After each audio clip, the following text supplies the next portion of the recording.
Hello everyone, and welcome back to another plein air painting video. Here we're out in Portage Park in Langley, BC, and this is pretty much the scene we'll be painting, this wonderful gnarly tree. Now as I'm sketching this out, you'll see that I'm using my iPhone. And what I did is I took a photo of the scene that I wanted to paint, and I cropped it to a 4:5 ratio, which is approximately the same ratio as the 11:14 canvas I'm using. It's also the same ratio for about an 8:10. But what allows me to do is it allows me to put the subject in exactly where I want it, without estimating and guesstimating, then having to resketch a little bit later on. And it also provides me the opportunity to put things on the canvas in the right areas, because I can see instinctively from the crop where it belongs on the canvas. And I'm finding this really helps my process, and it speeds it up, and it gives me a little more accurate drawing to start with. Now we're going to move into the painting, and I put in my darkest darks first. And I decided to choose a yellow for this tree. I don't know why, I just felt I needed to put it in. And more or less you'll see me filling this entire canvas here with the values that I decide that need to be put in there. It's my best guess. My best guess for the greens of the grass, my best guess for the sky, my best guess for the back trees, and my best guess for the slope, and then the rocks surrounding the trees. So what it does though is it allows me to fill in the canvas, get rid of the white, and then from there I can really start making the judgments on the various values, temperatures, and colors that I need within that scene. So here I'm just filling in the sky. You can see I do a gradation, right, from the darker blue to lighter blue. It turns a little bit warmer as well, and then I throw in some violets there. It really helps pop that sky out when you get into the warms. And then here are the back trees, I'm throwing them in. And every painting goes through an ugly stage, and you know, we're probably pretty much there. Never fret, as long as you have a vision in your head, you always come out ahead of the game. And the warm grasses, and this area is where a lot of warm shadows are going to be, so I really accentuate it just to remind myself that these are warm shadows, because it's a little bit cloudy over. It's a little cloudy day, so I decided to make the shadows warm. You know, you got the cool light, warm shadows. And even with the tree here, I put in some violet warm shadows as well. And just placing in the branches how I kind of see them in a tree, right? Again, close enough is good enough, as long as you get the sense of being gnarly. And a little bit of cool light on that tree. And as I move through it, you'll see me put in a cooler mid-tone right there, a little bit bluer, and it starts giving some form to the tree. Right? Later on, I'll put in some more lights and a lot more color, and you can really see it bring to life. And this is the slope leading down to the river, and so it's substantially darker. And as I go through it, I'll add a lot more color to it as well, but I'll keep it within the dark tones.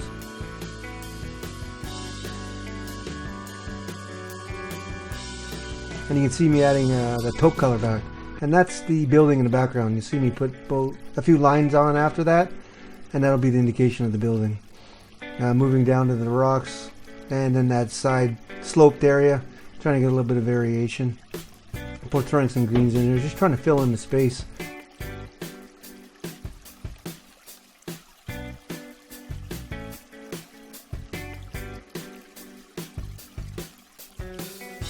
And here I start to just lighten that ground plane, just in the ground plane, because the ground plane will receive the next amount of light compared to the sky. Angulars receive the next amount, and then vertical are the darkest, so it's kind of a progression. So that's why I decided to lighten that ground plane. And as I move into the slope, it gets a little bit darker on that edge.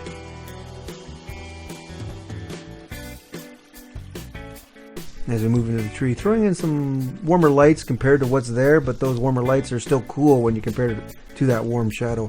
Temperature is so relative that you need to get a really good understanding of it to really put together a complete painting, in my opinion.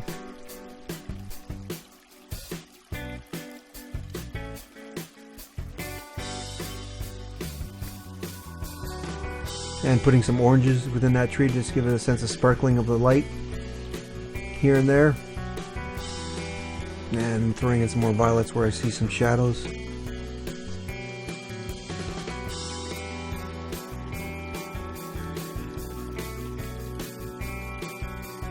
And then some of the sky as well.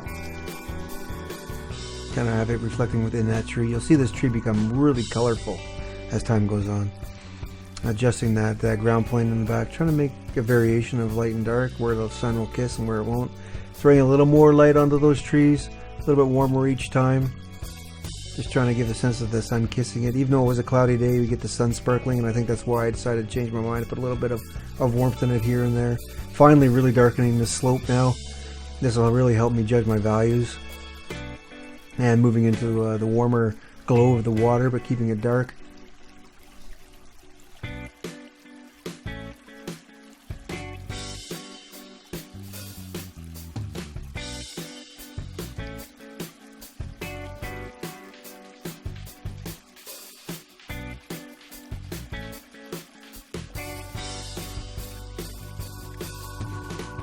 And putting in some nice violets in the shadows of that tree as well. Trying to keep the value kind of a mid-tone with some sparkles of light and sparkles of dark. And there you can see me put in the back building there. And that's pretty much how it ends up. I don't touch it after that. A little more sun-kissed in the background. Now starting into some real darks at the base of the tree. You can see how I'm just moving all over the canvas. There's that bridge that I put in, and you'll see me scrape it off in a second. I just didn't like how it worked. There was no need to be there. There was no context for it. And some just getting some grasses into that area, putting in a log shape here and there. Just gives an indication for myself. You'll see them come to life. There's little shadows, some lights on those logs, and some sky reflection on those logs as well. Just reminders for myself. Playing with that area quite a bit. And then I start moving back into the tree. You know, as soon as you're frustrated with an area, sometimes it's best to move on and come back to it a little bit later. And getting some sparkle into the stones at the bottom of that tree. And letter taupes, keeping them cool. I don't want to compete with the tree, so I don't get them too light. Lighting that sky a little bit in the background. Sort of give it a better sense of depth. But then I subdue it so it isn't too much. One of the dances in a painting is making sure everything transitions well, but never taking away from the subject itself. And putting in some nice bright yellows on that tree, you can start to see it really come to life. Some darks at the base to really seed it into the ground. Using that dark to create various branches. I broke my rigger, so I just had tip to work with, so you can see me. That's what I'm using right there. And decided to use a little smaller brush to just fill in the background. The small details.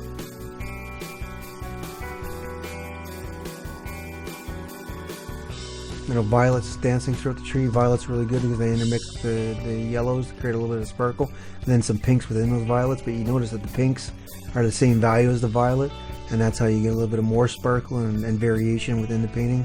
And that tree has a lot of depth in and out. And then now move into the oranges. A little more pinks. And I just keep on going throughout this tree. I think I have pretty much every color in this tree. But in real life, it's just a standard tree, brown. But as a painting, it wasn't interesting enough for me, so I had to really spice it up. Especially on a cloudy day or a semi-cloudy day. All this color really creates a lot more vibrant painting. And a lot of this vibration is in the tree itself. I have some in the ground plane of the grasses behind and whatnot, but it's not as much as the tree. Thus the tree dominates and the main subject stays focused. A little bit of highlights in the rocks underneath, just to help seed it, right? They bring you down to the rocks, but it doesn't take you away from the tree. You know, it's just a balance, back and forth, back and forth. And you can see the logs on the right there. It's just for context. You don't really need to make a big deal out of them. And you go down and you notice them, but as you come back, you notice the tree again. So the tree is the dominant subject matter for sure of this painting. Just adjusting the ground plane, making some adjustments and a little more variation in that slope plane. More or less just creating that sense of variation throughout. And the variation, though, is within the same value range, and this is important. If I started throwing lights into that slope plane, then they would start becoming the highlight of the painting. So you really have to be careful and work within the same values. And I keep on working the spot on this tree over and over and over until I get it right. And I've decided I need a little bit of green. And that green is interesting because it really highlights the pinks and the yellows, and then the yellows highlight the violets, and it just keeps on going throughout.